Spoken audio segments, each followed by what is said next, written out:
One question becomes inevitable at this point. If those were military drones and not regular airliners, what happened to the passengers? With certainty, no one can answer this question. One thing we do know, however, the CIA has been developing plans for covert operations that involve the in-flight swapping of commercial airliners with military drones since the 1960s. One such plan was called Operation Northwoods, and it detailed how to replace a civil airliner with a military drone in mid-air, unbeknownst to the air traffic controllers. After the swap, the airliner would be landed in a military base. The drone would continue to fly, appearing on radar as the original plane, and would be remotely guided all the way into the target. We don't know whether this is the actual end the passengers met, but one thing we can say for sure: those who called their relatives from their cell phones could not have placed those calls from the airplanes in flight. Minutes after the fourth plane had crashed in Pennsylvania, news was already circulating that several passengers had made calls with their cell phones from the hijacked airplanes. "We are being hijacked. We are being hijacked." Those frightening words were uttered by a passenger aboard United Flight 93 who was able to call emergency personnel on his cell phone before the plane crashed in western Pennsylvania. And tonight we're getting reports of cell phone calls from at least 3 of those 4 flights. On the second flight that came out of Boston, that was the second flight of the day and also went into one of the Twin Towers of the World Trade Center, there was a businessman who got off 2 cell phone calls to his father. CNN commentator Barbara Olson, wife of U.S. Solicitor General Ted Olson. She reportedly called her husband twice on a mobile phone to tell him her plane was being hijacked. The problem is that in 2001, it was practically impossible to make a call with a cell phone from an airplane at cruising altitudes. The whole idea behind cellular phones is that they use low-power transmitters, both to keep the cost of the units down and to preserve battery life. It is up to the receiving towers on the ground to pick up and boost their signal before they route it through the system. It is commonly thought that beyond 10,000 feet in altitude, most cell phones become useless. Passenger planes normally cruise at 30,000 feet and beyond. The editors of Popular Mechanics, however, maintain that cell phones do work from cruising airplanes, even at maximum altitudes. David Dunbar. With regard to the cell phones, we did what any reporter would do. We talked to experts in the field, and in fact, cell phones do work at that altitude, up to 35,000 feet and higher. And in 2001? In 2001, and it might be instructive for you to talk to some of the cell phone experts. Instead of talking to experts, Japanese television decided to take matters into their own hands. In 2003, they conducted an on-camera experiment near Ontario, Canada, to verify the actual reach of cell phones from different altitudes. The cellular phone system used in the experiment in Canada is the one used in the United States. 3 cell phones, each from different telephone companies, were used. The experiment begins at 1,000 feet. Hello?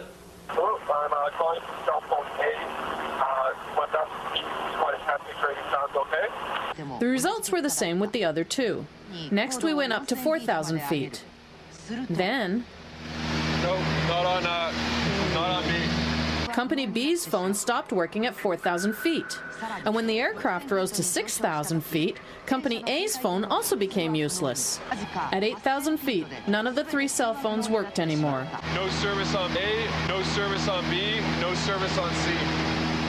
In other words, at an altitude of 35,000 feet, cell phones would have been totally useless. There is another problem besides altitude that makes calling from a cell phone unthinkable from a cruising airplane, and that is speed. Calling from an aircraft with a cell phone would be like calling from a car traveling at 500 miles per hour. The connection would continuously need to be transferred from one receiving station to the next, and then to the next, and again to the next. The transfer procedure between 2 receiving stations is called handoff, and it relies on continuous triangulations between the receiving towers in order to establish the exact position of the caller. As the mobile unit approaches the handoff zone, the first tower senses the weakening of the signal and prepares to transfer the call to the second. When the second tower senses the signal is strong enough to take over, the handoff procedure is initiated. If everything goes well, the call is rerouted into the system by the new receiving station.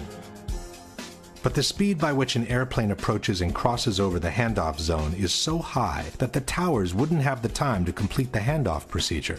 The call would be dropped, and the person would need to dial the number from scratch. If one considers the altitude and the speed problems combined, it should be clear that the chances of having an actual conversation with a cell phone from a cruising airplane are practically nil. Even after 2001, both altitude and speed problems remain. In 2005, the Washington Post wrote, "Most cell phones can't reach a station from beyond 10,000 feet. Another technical hurdle is to find a way that cell phone calls would be handed off from one cell tower to another on the ground when an aircraft is traveling at 500 miles an hour." And even 10 years after 9/11, people who try to use their cell phone from cruising altitudes are bound to get the same results. Once it became clear that the passengers could not have placed their calls from the cell phones on the airplanes, the official narrative on this issue became more and more ambiguous and non-committal. Theodore Olson, who had initially told the press he had received 2 cell phone calls from his wife Barbara, changed his story to calls made from an airphone. And by the time the 9/11 Commission published their final report, only one mention on the cell phone calls remained. Shortly thereafter, wrote the Commission, passengers and flight crew began a series of calls from GTA airphones and cellular phones. No indication on which calls were made from cell phones and which ones with airphones was given. The authorities from the Moussaoui trial also avoided being too specific on the origin of the calls. Within the official documentation, they released this flash animation, which contains all the basic information on the 4 hijacked airplanes. By clicking on any of the flights, one can view the passengers list. By clicking on the telephone icon at the bottom, the passengers who have made phone calls are highlighted. And by clicking on any of the passengers' names, the list of the calls they have made is displayed. Each of the calls lists the exact time it was placed, the duration, the initial part of the number dialed, and the name of the person receiving the call. But the number from which the phone call was placed is missing. The only information available is the location on the plane the calls were presumably made from, row 30 in this case. It's as if the authorities were trying to suggest that the calls were made from airphones without having to put it down on paper. Only in 2 cases did the authorities openly state that a cell phone was used. One is the call allegedly placed to 911 by a passenger who had locked himself in a lavatory where airphones are not available. The second is a call placed by flight attendant C.C. Lyles to her husband, who later described his surprise in receiving a call from her cell phone in a television interview. Once the phone got disconnected, then I sat up in the bed like, it was like I just woke up. I'm like, was that a real call? So I looked at the caller ID and noticed that it was a call, and it was from her cell phone. And I'm like, okay, wait a minute. How can she call me from on the plane from a cell phone, because cell phones don't work on a plane? That's what I'm thinking. As only these 2 phone calls were admitted by the authorities, the debunkers have universally adopted the only 2 cell phone calls made position. Le telefonate non sono state fatte con i cellulari, sono state fatte con gli earphone. In soli 2 casi è stato usato un cellulare, quindi quelle 2 telefonate brevissime, frammentarie, sono state fatte quando l'aereo era una quota perfettamente compatibile con la rete cellulare americana. But one thing is the number of cell phone calls admitted to. Another is the number of calls that were actually made. In the days following 9/11, the FBI interviewed the various people who had received a phone call from their relatives on the planes, and their reports tell a different story. One of the reports reads, starting at approximately 6:30 Pacific Standard Time, which is 9:30 New York time, Dina Burnett received a series from 3 to 5 cellular phone calls from her husband, Thomas Burnett. Burnett was able to determine her husband was using his own cellular phone because the caller ID showed his number. Only one of the calls did not show the caller ID as she was on the line with another call. According to the official documentation, Thomas Burnett made a total of 3 calls. One at 9:30, one at 9:37, and one at 9:44. This means that at least 2 of these calls, if not all 3, were made from Burnett's cellular phone. At 9:30, the plane was flying at 32,000 feet and climbing. At 9:37, it had reached 36,000 feet and was still climbing. At 9:44, it had descended to 22,000 feet, while it accelerated until reaching a ground speed of almost 400 miles per hour. None of these calls seems to have been possible with a cell phone from that airplane. According to another report, United 93 passenger Jeremy Glick saw hijackers on the plane, used a cell phone and called Makeley, his stepmother, to report the hijacking. He then asked to talk to his wife, Lisbeth. And he was on the phone and he had told me that his plane had been hijacked. According to the FBI, Glick's wife, Lisbeth, could not hear any unusual sounds in the background of the call, and the connection was extremely clear, as if he was calling from the next room. Cell phone communication was lost at 9:55. Glick placed the call at 9:37, which means the communication lasted uninterrupted for 18 minutes while the plane was flying between 39,000 and 10,000 feet at an average speed of almost 400 miles per hour. Only a miracle could have kept that connection open for all that time had the call truly been placed from the airplane in flight. Lauren Grancolas possessed a cellular phone and is believed to have allowed another passenger, Honor Wainio, to use the cellular phone. Wainio placed one call to her parents at 9:53 when the plane was at about 10,000 feet, traveling close to 400 miles per hour. Elsa Strong received a cell phone call from her sister, Lisa Gronlund, a passenger on United 93. Gronlund made the call to her sister at 9:46 when the plane was at 17,000 feet and traveling at almost 400 miles per hour. Marion Britton was also a passenger on United 93. Britton's live-in boyfriend received a cellular phone call from Britton during the hijacking. Britton told Fiumano, her boyfriend, that she had borrowed a cell phone from another passenger. Britton's call to Fiumano took place at 9:49 when United 93 was flying beyond 13,000 feet at a speed of 420 miles per hour. Peter Hansen, a passenger on United 175, contacted his mother on cell phone and said the flight had been hijacked. Peter's father, Lee, said that he resisted the temptation to call his son back because he didn't want to place him in more danger by having his cell phone ring on the plane. Peter Hansen called his parents twice, at 8:52 and at 9 a.m.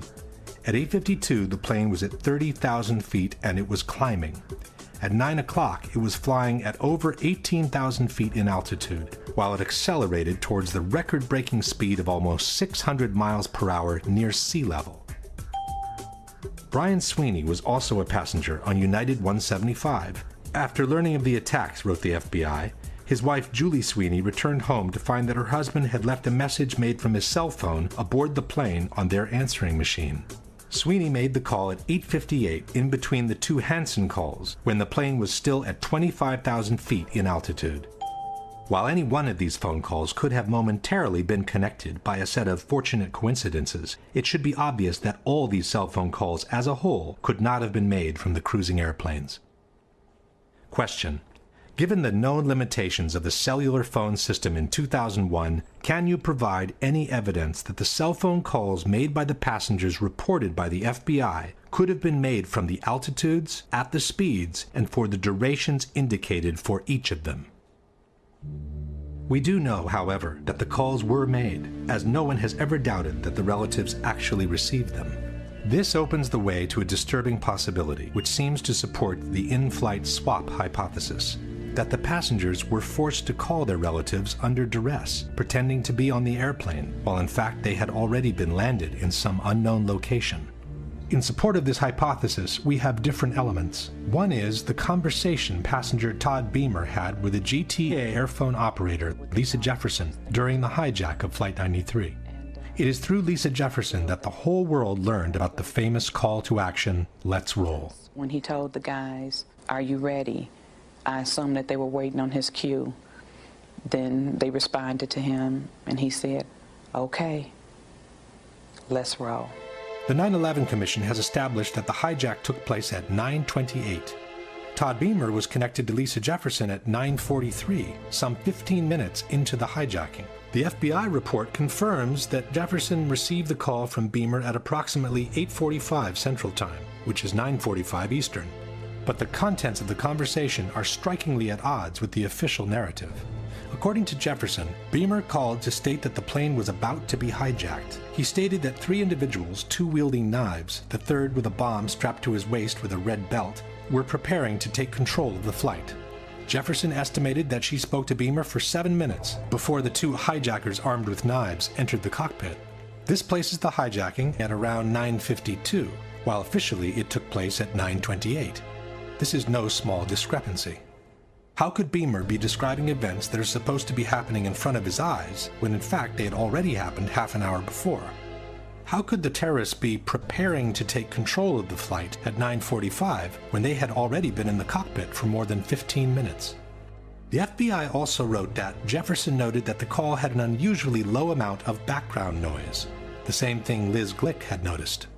Furthermore, the records show that Beamer's call lasted roughly 1 hour and that the line was left open after the crash.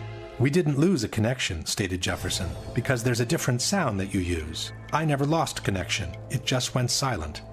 Jefferson stayed on the phone, stated the FBI, until she learned Flight 93 had crashed. Question: since airphones are powered by the same airplane's electrical system, how could the line have remained open for another 45 minutes after the plane had literally disintegrated to the ground in 1,000 pieces?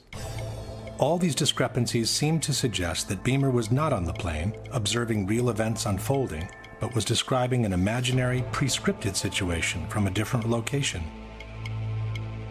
In support of this hypothesis, we also have the dramatic message left by flight attendant Cece Lyles in her husband's answering machine before briefly talking to him on her cell phone.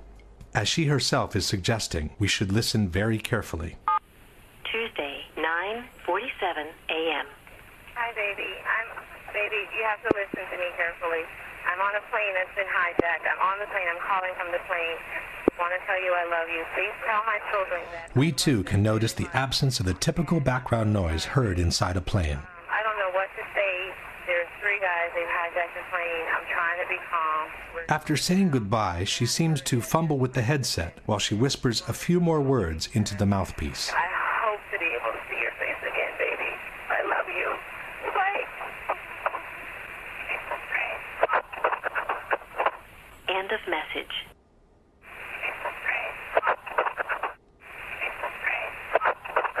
Even by playing the segment several times, it remains difficult to hear anything different from the words, "It's a frame." In any case, the problem with the phone calls does not change. The cell phone calls confirmed by the FBI in their reports cannot have been made from the cruising airplanes. Someone has to explain where they came from.